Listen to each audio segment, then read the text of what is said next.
Welcome to the Legal Advice in Paradise podcast, brought to you by www.legaladviceinparadise.com. Even in one of the most beautiful places in the world, life can be litigious.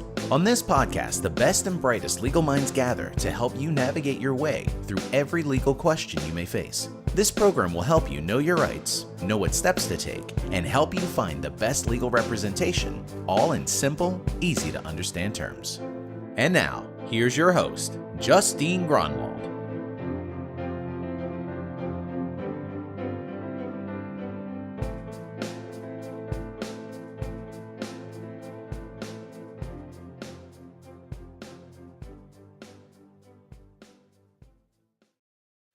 Aloha, and thank you for tuning in to our next podcast episode. Want to make sure you never miss an episode, as well as get tips on how to hire an attorney and be eligible for monthly prizes? It's easy. Just join our free membership called the Agent of Change membership.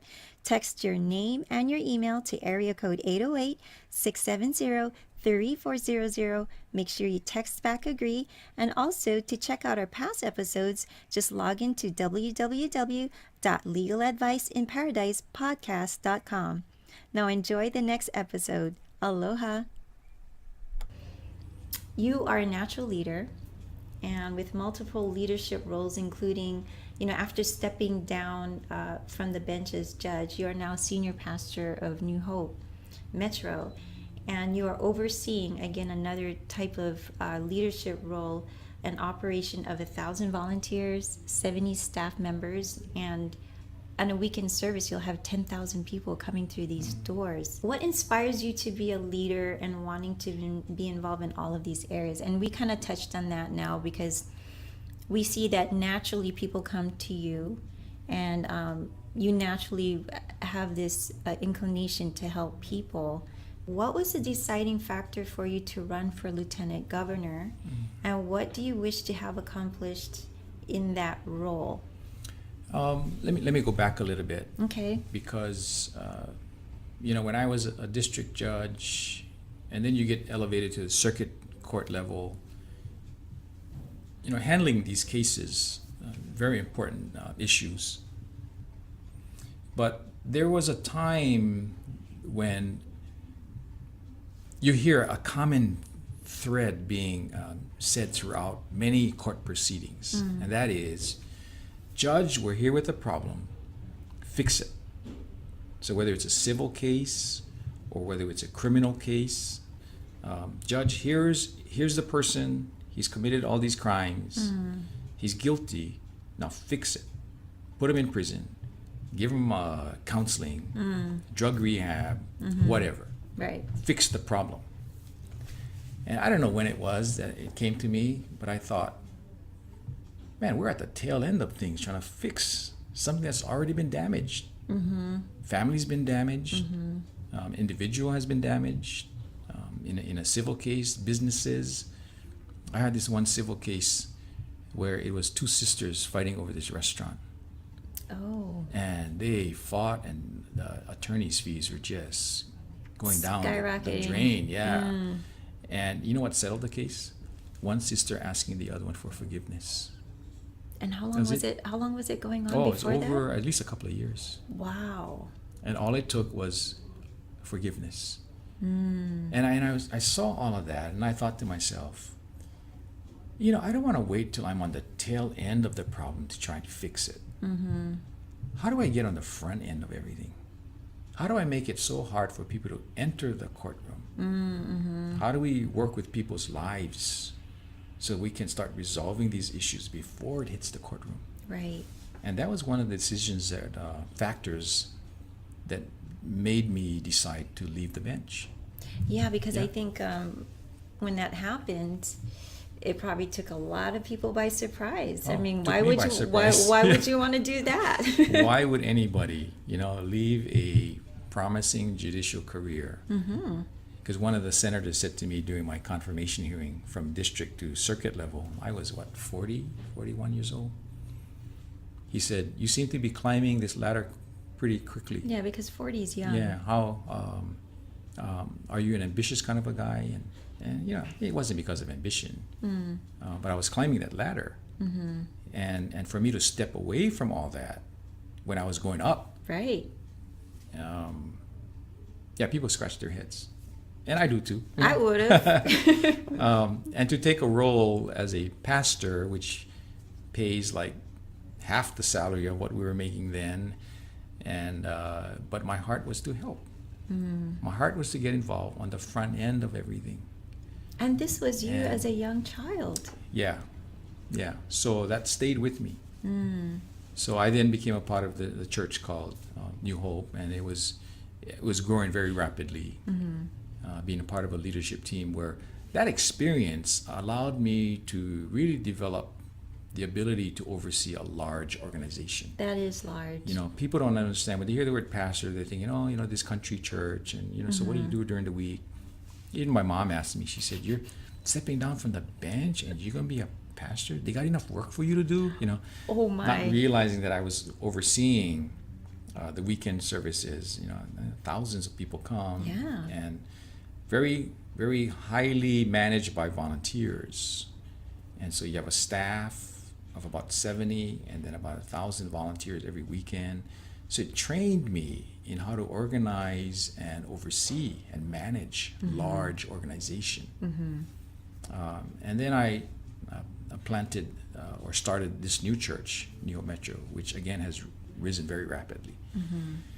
So all that put together has given me this experience, but still I'm thinking I'm going to retire. I don't need to do any more. You know, I've done very well in my legal career. You know, who else wants to be a judge? I mean, everybody wants to be a judge at some point, I think. Gained a national championship in sports. Started a new church and have my son, you know, coming up Brandon. and ready to pass it on to him. And so my career and my life is fulfilled. Right. And then SB1 came. Oh. And I had been asked to run for political office the day I left the bench. Oh, really? Every election cycle, somebody would Wow. ask me. And you left the bench what year? That was in December 31st, 99. 1999. So it's been a while. It's And been a so while. you've been asked all these years. All Every these election years. cycle, yeah. Until finally I saw the injustice that was happening with SB1. Again, I have a position on that, on the content of the bill, but the process that it took.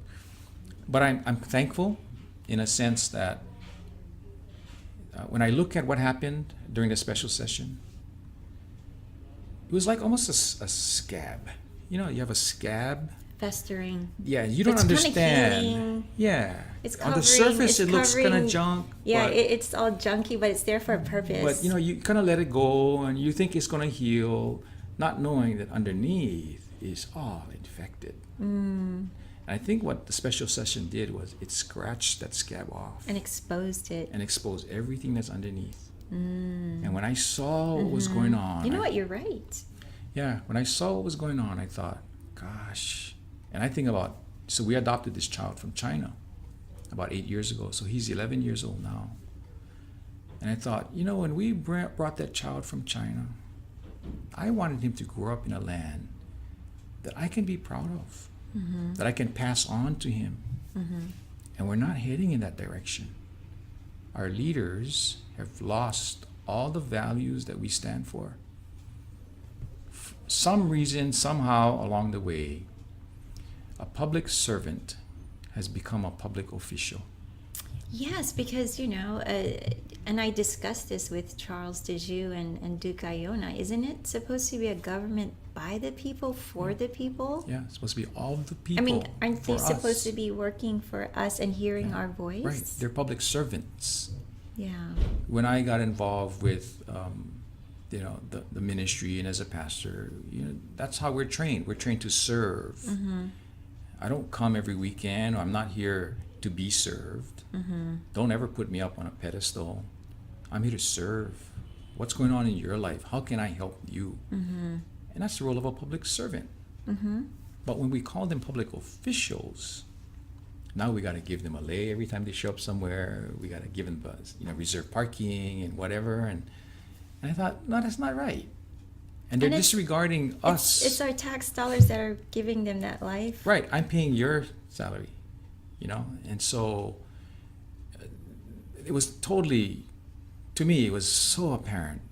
It really disgusted me to see moms and grandkids and the mo'opunas and everybody sleeping on cement floors At the Capitol. at the Capitol during the hearing, waiting for the chance to testify. And when they get a chance to testify, they're completely disregarded, totally disrespected. And that's why my testimony at the hearing was, respect the process. You're not respecting the process. And so when all of that went down, I thought, okay, I don't need to do this. But I'm not doing this for me. We need our kids to have a better place to live. Right. So I'm going to jump in. Yeah. Yeah, that's a great point that you made, because it says here, I wrote it down. It says the process is important, more important than the results. When the process is honored, united we stand. When the process is dishonored, divided we fall. Yeah, that's right. And so the decisions decide our destiny and affects our future and our community. Right. Yeah. Yeah. So I think you're saying that your theme is to return righteousness back to our government. Yeah, and righteousness is defined as trust, fairness. And we're going back to the basics. Yeah, everything that we grew up with, that we learned when we grew up, when we played in the streets, when we ran through the cane fields. Me growing up in Pro City. I did too. Yeah. Waipahu. Yeah, we trusted each other, and when the cane burned, the black snow the would black flow snow, off. Yeah. and the plane with the DDT. Yeah. I mean, we grew up in those days, and I want our kids to have the same opportunity. And so, somebody got to step in. I'll do my part. I'm hoping everyone else, registers and votes. And that's another point. Again, with my interview with Charles Dejoux and Duke Iona, people need to participate because, we bring the fact that there's all of our armed forces out there sacrificing themselves, some the ultimate sacrifice of dying for us. Also their families. They sacrifice a lot of time away from their spouses as they're out there defending our country. Freedom is not free. Yeah. And then we need to exercise that freedom, or else that's all in vain. Yeah, and I never realized, my first time running, so this is all new to me. But these candidates are making a huge sacrifice. Huge sacrifice. It's a lot of work to do. Candidates who are running are passionate about the issues they stand for. And we have several really good candidates who are coming up with fresh, new blood, fresh approach. They're not tied to any political, history, no favors. And so this election season is a really, really good one to finally get involved with. I'm hearing that from many, many people. Yeah. That no matter where I go on this island, and we're going to hit the neighbor island soon, but the comments are all the same. I never voted before. I've lived here for 15 years. And this is the first time I'm going to register because I know that we're going to bring change. There's a new freshness that's happening. That's so I good. hear that a lot. And so it's the year. That's good. It's time to jump in, register, vote. You got to vote. Yeah. And it's been recommended that we do absentee. Absentee is recommended because there have been issues in the past with polling places not prepared. They don't have enough ballots. It happened the last time. Right. You might have car trouble that day, or your husband might not be home from golfing yet. So there are all kinds of interferences. Absentee, you get it in the mail. You have time to really look over the candidates. It's at your convenience at your home. Yeah. I pulled up my computer and I'll look at the candidate surveys and where they stand on certain things. So it gives you that opportunity if you're absentee ballot. With me, I have a contested primary. And so I really like to help Duke in the best way I can. And we match up in so many different areas. Right. But I need to win the primary. And for that to happen, people need to pull a Republican ticket Otherwise, I don't show up on the Democratic side. I'm running as a Republican, so that vote has to be cast. But people got to vote. Okay. Well, I'm glad we had the opportunity to get to know you better as a candidate, because people don't just want to vote because it's a name or like, who is this? Well, it's good to know it's good to get to know your candidate, so you know that your vote is really what you want, and not what you see in the media or the little sound bites that you maybe get on the news. It's good to get to know them intimately, and I'm glad we had this opportunity to get to know you better, and what your life has basically been up to this point. And so we can feel confident just by getting to know Elwin better. So now you make the decision, but go out there and vote, because it does count, But I want to take this opportunity to thank you so much for taking the time out of your busy schedule, because I know this is a big organization that you have to overlook, and also you're hot in the campaign trail. Yeah, but thank you. This is a chance, people need to get to know me, and we can always talk about issues and platforms, but unless you know the person and you can trust them, promises don't make any difference at all. Right. So thank you for the opportunity. Oh no, thank you. So we're gonna say thank you, and on the video we always shaka out on the video. All right. And in the audio we say aloha ahui ho. Thank you for listening to the Legal Advice in Paradise podcast. For more information, visit www.legaladviceinparadise.com.